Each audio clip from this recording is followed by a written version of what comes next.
Before we look at problem 12, I want to go back over this chart that we've been referring to.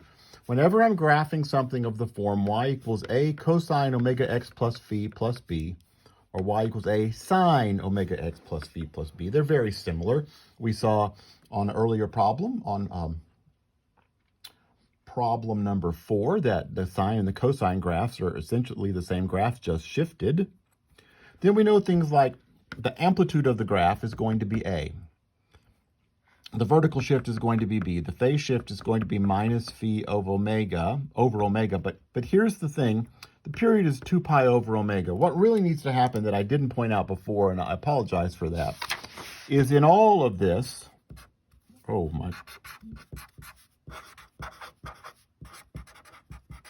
we're assuming that omega is a positive number. Okay? If omega is not positive, omega is less than 0, we will factor the negative out.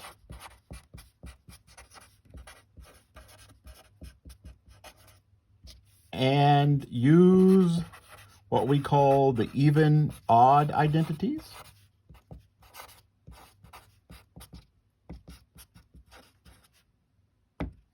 So let me just give a quick example before I actually do number 12. See if I can just find a piece of scrap paper over here. If I wanted to graph something like y equals, let me use a different marker, that one's almost dead. Y equals 2 cosine negative 3x. Let's just leave it at that. What I'm going to do is I remember the even-odd identities. Well, I'm supposed to remember, right? The even-odd identities tell you about the cosines and sines of negatives, how they act. The cosine of a negative angle is the same as the cosine of the positive angle.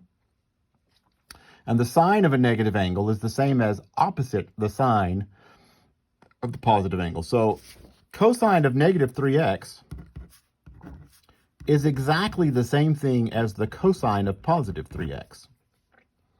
So then I can apply everything I want to do to that function. If, however, this had been 2 sine negative 3x, the sine of negative 3x is the opposite of the sine of x. I could write that as the opposite of 2 sine the positive angle, that's the even-odd identities, and then work with that function, so that the omega, the thing times x, is positive. So let's take a look then at problem number 12. That's the most complicated one we had. Problem 12. Y equals 4 sine negative 2 pi x plus pi. Okay, so I'm just going to go on this paper here. What's the amplitude?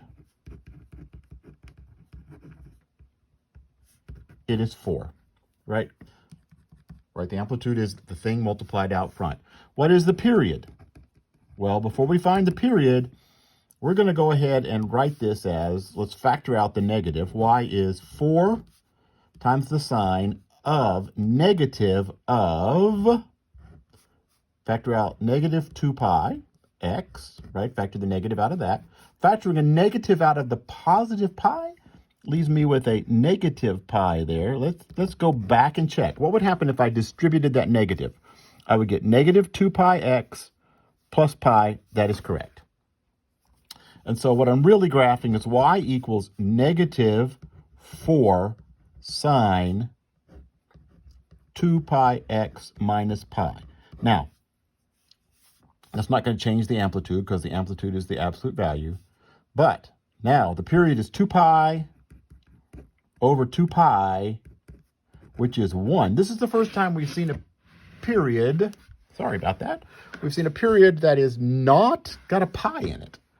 This period is 1, just the number 1. It's going to do everything by the time it gets to 1. We'll have to adjust our scale on our graph to account for that. Let's see, what else do we need? A vertical shift. This one, like all the other ones we've done, has no vertical shift. I should find a homework problem with the vertical shift. The vertical shift is 0, and the phase shift, what's the phase shift? It is the opposite of pi over 2 pi, which is negative 1/2. It's going to shift to the left by 1/2. These are weird because we haven't seen many things like this where the shifts and the periods don't have pi's in them. That is because the omega has a pi in it. Now, let's get going here. We know there are some nice arguments. The thing under my thumb, if I can make the thing under my thumb be one of these things, 0, or pi over 2, or pi, or 3 pi over 2, or 2 pi, then I can find the sign really easily. So let's look at what would it take. I'm going to just use this piece of scratch paper here. I want my nice argument to be whatever would be under my thumb, 2 pi x minus pi. 2 pi x minus pi. So what I would do was I would add pi. A plus pi is 2 pi x. Add pi and then divide by 2 pi. A plus pi divided by 2 pi equals x. Right, I want this argument. I'm really graphing this thing I'm about to outline in orange. That's what I'm graphing. I changed my function using algebra and even odd identities to this function. And the thing under my thumb, the argument in this function, I want it to be 0.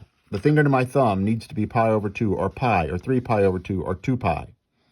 And the way I do that is by letting the thing that's under my thumb, it was 2x minus pi, be those special arguments. And then I just added pi divided by 2 pi. Take the special argument, add pi, divide by 2 pi. Let's see. What would x be? Right, let me write it up here. X is a plus pi over 2 pi. 0 plus pi is pi, over 2 pi is 1/2. That's weird. It doesn't have pi in it. Let's look up here. If I put in 1/2 for x, 2 pi times 1/2 is 1 pi, minus pi is 0. That's exactly what we wanted it to be. Let's see the next one. I'm going to add pi. Pi over 2 plus pi. I might need a piece of scratch paper to do that. Pi over 2 plus pi is 3 pi over 2. And then 3 pi over 2 divided by 2 pi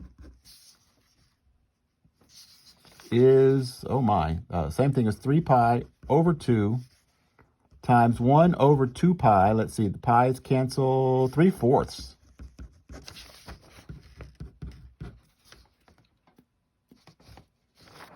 Okay, pi.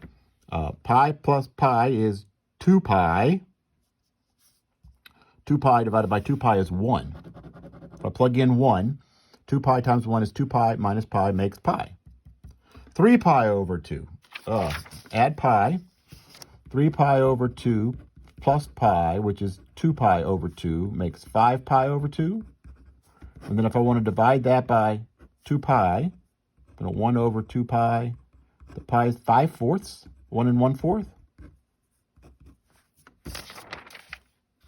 X would need to be 5/4. And finally, add pi, 3 pi, divided by 2 pi. 3 pi divided by 2 pi is 3/2.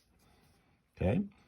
So what is the sign of 2 pi x minus pi? If I have done these correctly, and I believe we have, if I plug in that for x, the thing in parentheses turns out to be that number. And the sign of that number is 0. We checked that one. Let's see. Sign of 2 pi times 3/4. 2 pi times 3/4. That's 3/2 pi. 1 and 1/2 pi minus 1 pi is 1/2 pi. Yes. And the sign of that is 1. Plug in pi. Sign is 0. 3 pi over 2. Sign is -1. 2 pi. The sign is 0. But I don't want just that number. I want -4 times it. -4 times that number. 0, -4, 0, +4, 0. So notice my x values are 1/2, 3/4, 1, 5/4. It looks like I probably need a scale that goes not in pies. I usually use a ruler, but let me just freehand this.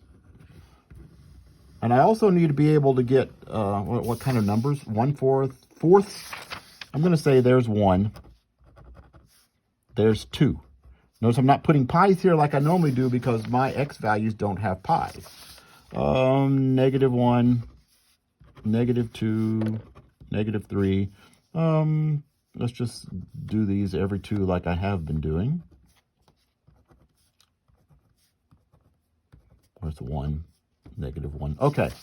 If x, here's my x column. There's my y column.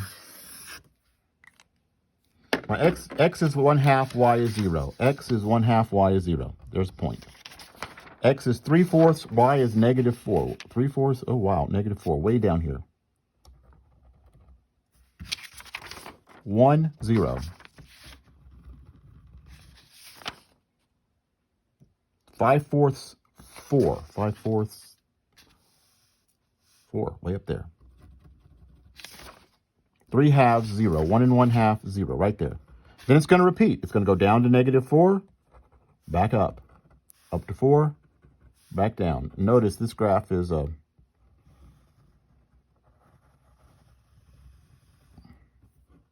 it does everything it needs to do between 1/2 and 1 and 1/2 because it has a period of 1. This has been a very long video. I'm going to shut it off now.